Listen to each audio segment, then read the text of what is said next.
Déclaration universelle des droits de l'homme. Préambule. Considérant que la reconnaissance de la dignité inhérente à tous les membres de la famille humaine et de leurs droits égaux et inaliénables constitue le fondement de la liberté, de la justice et de la paix dans le monde. Considérant que la méconnaissance et le mépris des droits de l'homme ont conduit à des actes de barbarie qui révoltent la conscience de l'humanité,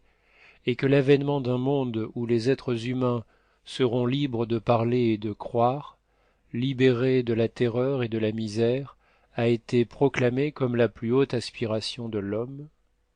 considérant qu'il est essentiel que les droits de l'homme soient protégés par un régime de droit pour que l'homme ne soit pas contraint, en suprême recours, à la révolte contre la tyrannie et l'oppression, considérant qu'il est essentiel d'encourager le développement de relations amicales entre nations, considérant que dans la charte les peuples des Nations unies ont proclamé à nouveau leur foi dans les droits fondamentaux de l'homme, dans la dignité et la valeur de la personne humaine, dans l'égalité des droits des hommes et des femmes, et qu'ils se sont déclarés résolus à favoriser le progrès social et à instaurer de meilleures conditions de vie dans une liberté plus grande, considérant que les États membres se sont engagés à assurer, en coopération avec l'Organisation des Nations unies, le respect universel et effectif des droits de l'homme et des libertés fondamentales, considérant qu'une conception commune de ces droits et libertés est de la plus haute importance pour remplir pleinement cet engagement,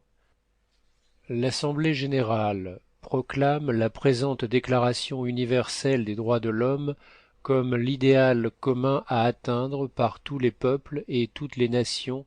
afin que tous les individus et tous les organes de la société, ayant cette déclaration constamment à l'esprit, s'efforcent, par l'enseignement et l'éducation, de développer le respect de ces droits et libertés et d'en assurer, par des mesures progressives d'ordre national et international,